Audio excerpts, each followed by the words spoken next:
mo, ba't hindi mo puntahan? Pinupuntahan namin po, wala doon eh. Ilang beses niyo pinuntahan? Dalawa sunod-sunod po, pagkasabad. Dalawang magkasunod? Opo. O paano yung ibang Sabado? Wala doon kasi pupunta na po sila Cubao. Sino kausap niyo? Wala po, yung pupunta sa Sila? Cubao. Kami pag kinausap niyo, ni anino nga ninyo, di namin nakikita doon. Kapalang talaga ninyo. Sino nakausap mo? Si Ate Lita o si Johnny? Wala silang kausap. Wala po sila doon. Ay sabi mo sila kausap mo, ngayon hindi wala sila doon. Ano ba talaga? Wala po sila doon, kaya hindi namin nila nakausap. Mga yan. Dapat ko na nila yung matanda yung Pumunta ka ba talaga? Pumunta ba talaga kayo?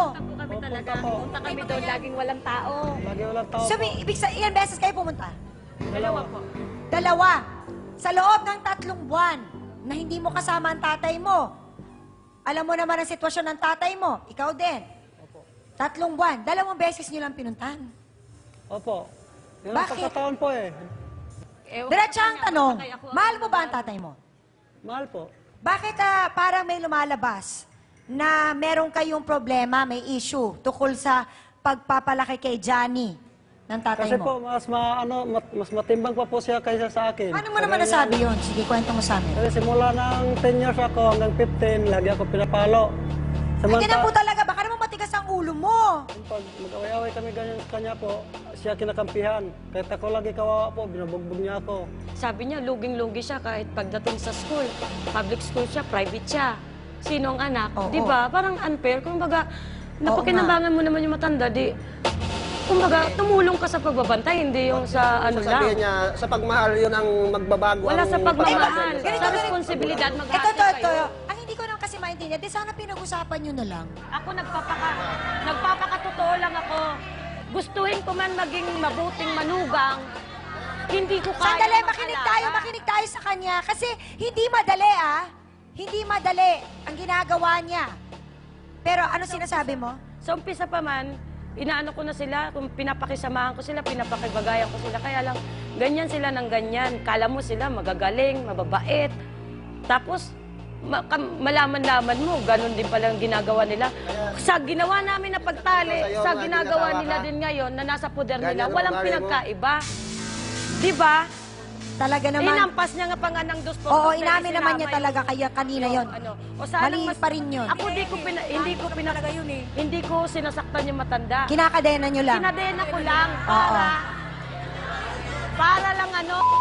hindi siya At hinatid matigaw. nyo lang, tapos hindi nyo na binalikan. Eh bakit? Kung mawala Sandali, Ano? Sandali, Mary Ann. asawa, lahat kayo magsusunod Ang tanong ko lang sa inyong dalawa, bakit hindi nyo na lang kinonsulta sa doktor o pinatingin ito si Tatay Pedro para malaman nyo kung anong sitwasyon, para malaman nyo rin kung paano nyo siya maaalagaan ng mas maayos. Mahirap kasi sa mga kamag-anak eh. Magaling lang kung may mautos. Sandali, wala yung connection sa tanong ko. Pakisagot lang yung tanong ko, Lando or Mary Ann. Bakit hindi nyo na ikonsulta sa doktor kung paano ba ang sitwasyon talaga ni Tatay Pedro para malaman nyo kung paano nyo siya maaalagaan? Ako talaga gustong-gusto ko na talagang ilapit yan kung saan pwede ko siya ilapit na hindi naman sabihin na hindi kami may istorbo. Kung sa ano lang aaminin ko talaga, hindi ko kaya talaga mag-alaga na matanda. Buti pa mag-alaga ko ng retarded kaysa sa ganyan. Wow! Lando? Sigurado ka ba na siya talaga ang gusto mo makasama? Okay lang ba sa'yo na ginaganyan ng tatay mo? Kasi isipin mo kung sa tatay mo ganyan siya, ano pa kaya siya pag tumagal? Attorney, ano po ang pananagutan nila sa pagkakadena kay Tatay Pedro? Ito po ba ay labag sa batas? Ano po ba ang karapatan ni Tatay Pedro bilang senior na siya, 75? Yung ginagawang pagkadena ng sinumang tao sa kanyang kapwa, yun ay manifestasyon na gusto mong supilin o sagkaan yung kalayaan ng taong ito o kaya putulin yung kalayaan niya. At yun ay mauwi sa either serious illegal detention o slight illegal detention na sinasabi po sa Article 267 o Article 268 ng ating revised Penal Code. So may pananagutan talaga sila. Opo, meron pong pananagutan ng tao. Ano po ba mga batas at karapatan ng mga senior citizen pagdating sa ganyang sitwasyon? Kasi parang hindi na niya mapaglalaban ang sarili niya kasi parang wala na siya sa tamang wisyo. Tama po ba yan, attorney? Ano po ba ang pwedeng gawin para kay Tatay Pedro? Ano po ba ang karapatan niya? Sa kalagayan ni Mang Pedro, sapagkat siya ay senior citizen na, ang dapat natin gawin sa kanya ay kung talagang hindi kakayanan itong anak na pangalagaan ng kanyang ama, ay dapat merong magpetisyon upang sa ganon ay malagay siya sa guardianship. Ano po ba yung guardianship? Yung guardianship po, ito po ay isang petisyon sa hukuman upang ang mga taong sinail o kaya wala ng kakayanang pangalagaan ang kanilang sarili dahil nga sa kakulangan ng pag-iisip o physically incapable na protektahan ang kanilang mga kalagayan, ay meron ngayong taong i-appoint ang hukuman upang sa ganon sila ang magprotekta sa pagkatao ng mga taong ito. At yun ang maaari pong gawin. Maraming salamat po, attorney. Oras na para sa ating botohans. Mga kasawsawan, eto na, isang issue na marami sa atin ikinakatakot nating mangyari sa atin mismo, sa ating pagtanda. Yun na nga lang, eto na at pinag-uusapan na natin ngayon. Nakikita natin, sa puti, medyo nagkaroon din sila ng kakulangan. Sa pula, meron din. Pero kaninong mga paliwanag ba ang higit ninyong naiintindihan? Sige nga, magboto hands tayo. Pula ba kayo o puti? Go!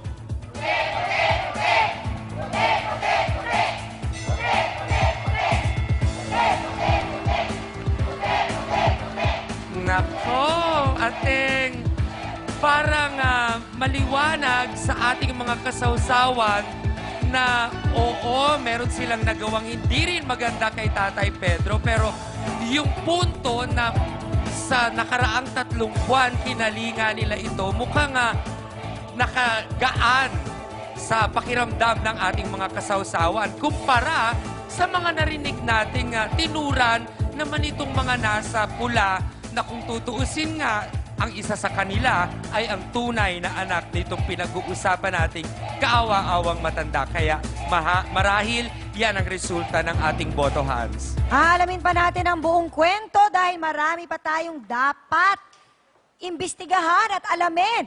Sa edad niyang 75, naranasan niyang pagtabuyan, ikadena at saktan di umano ng sariling anak at ng hilaw na manugang. Ano-ano pa nga ba ang mga masasakit at matitinding pinagdaanan ninyo? Pedro Matukan, pasok!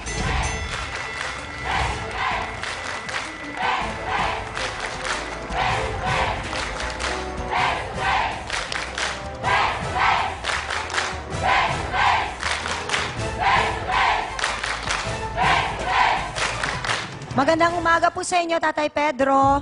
Ano po ang pinakamatinding naranasan nyo o dinanas ninyo mula sa anak ninyo at saka kay Mayan? Itong anak ko, yun ang tali sa akin. Ano po, nagtatali? O, tinatalian ako ng bakal. Kadena po, kinakadena po Kadena. kayo. Bakit po niya kayo kinakadena? Ako daw nagdumi-dumi sa bahay nila. Kaya na, hindi na ako bumalik sa kanila. Doon ako sa kubaw nagpalimos para ako makakain. Hindi ako pinakain nila. Hindi po kayo pinapakain? Ano pa ba ang nangyari kay Tatay Pedro? Hindi raw siya pinapakain. Aalamin natin kung totoo nga ito sa pagbabalik ng... Face to Face! Ang mga problema! Face to Face! Saan po kayo matutulog? Sa mga tabi-tabi lang sa kalsada, kung walang ulan, pwede ka rin katulog sa tabi ng kalsada. Pero kung umulan, maghanap ka na magsilungan mo. Gusto ko pong malaman, kanino pong bahay ang tinitirhan ngayon ni Lando at ni Mary Ann? Sino pong may-ari ng bahay na yon? Akong may-ari. Telesfora, akot-akot, ayag. Like ko talaga ang face-to-face. Masaya panoorin kahit may sapakan at iyakan. Pero pag nakausap na ng magagaling na trio tagapayo, bigla silang nahihimasmasan. Kaya marami ang natututunan sa face-to-face. Kailangan maging mahinahon at kung may nagawang pagkakamali, humingi ng tawad para maging maayos ang lahat. I love the show. God bless. Ang mga problema, face to face,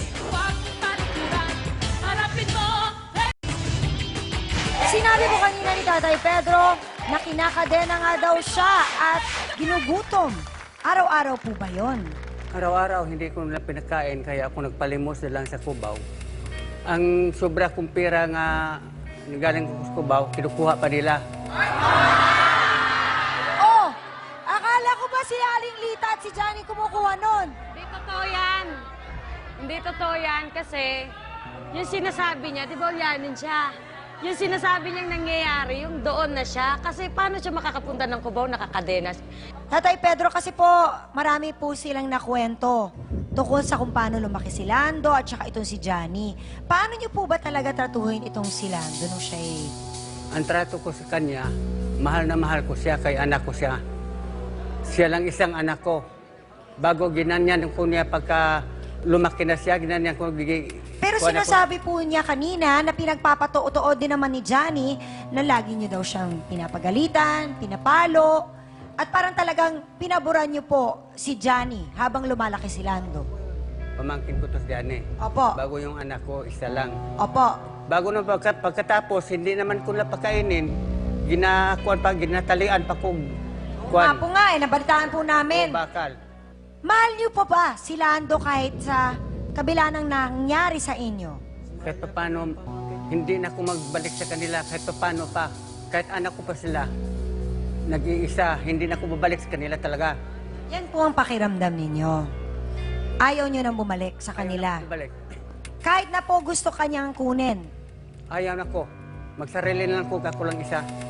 Pero kahit paano po anak niyo pa rin siya. Kahit pa anak siya, kaya ginasalbahin niya ako. Ginatalian. Sa Parang tingin- aso, parang baboy. So, yung mga pagkakataon na nakakawala kayo, pumupunta kayo sa Cubao para mamalimos. Para Kaya siya biglang nawawala. Pumupunta siya doon para mamalimos. Tapos anong ginagawa niyo po doon sa pera na kinikita ninyo? Binibilig pagkain para hindi ko magutuman. O totoo po ba na yung perang pinanlilimos ninyo ay ibinibigay niyo sa kanila? Hindi ko nabigay sa kanila. Sila ang kumuha sa pera ko. Paano po nila makukuha? Hindi na Yanin po ka kayo na talaga, nakikita. bahala ka sa buhay mo. Konting pag-iintindi lang. Kasi kung kami ngayon lang namin siya nakilala, naintindihan namin na medyo nalilito siya.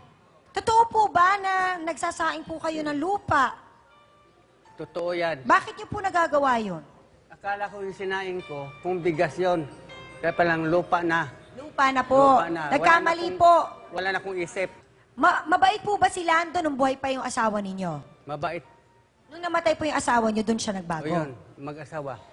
Si Mary Ann po nung buhay pa yung asawa ninyo, maayos pa rin o wala pa siya? Wala ka pa nung buhay pa yung nanay? Pero pumupunta-punta po ako doon. sa bayan. Pupunta-punta ka na doon. Kaya hindi ka pa doon nakatira. Hindi pa ako doon nakatira. Wala pa yan. Pupunta-punta pa lang So ako meron pa doon. po ba kayong gustong ikwento sa amin? Na gusto niyong malaman namin para matulungan namin kayong lahat? Bago kong magkikwento sa inyo, nga kahit kailan pa, hindi na ako babalik sa kanila. Kahit sino pa, dito, umalis na lang ko sa kanila para nga sa Cubao lang ko magpalimos para makakain ako, pambilig pagkain, pa lagaw-lagaw na lang diyan sa sa tabi ng kalsada. So, ang nangyayari po talaga, para makakain kayo na maayos, umaalis na lang kayo. Kayo na lang gumagawa ng diskarte at dilihensya para sa sarili ninyo. Ganun po ba yun? Bakit po hindi nyo na lang iasa din sa kanila? Kasi sabi naman nila, pinapakain naman daw nila kayo. Aalis na rin ko sa kanila para nga sa isa't isa, walang Para walang problema? Walang masabi sa akin. Para wala pong problema. Walang problema. Pero wala naman po kayong sama ng loob sa kanila. Wala. Wala naman po. Ayaw nyo lang po magkaroon ng problema. Kaya gusto nyo po. Pero pag umalis po kayo, saan kayo pupunta? Kahit saan lang, matanda naman ko, kahit saan lang ko Saan po kayo palaboy-laboy. matutulog? Sa mga tabi-tabi lang sa kalsada, kung walang ulan,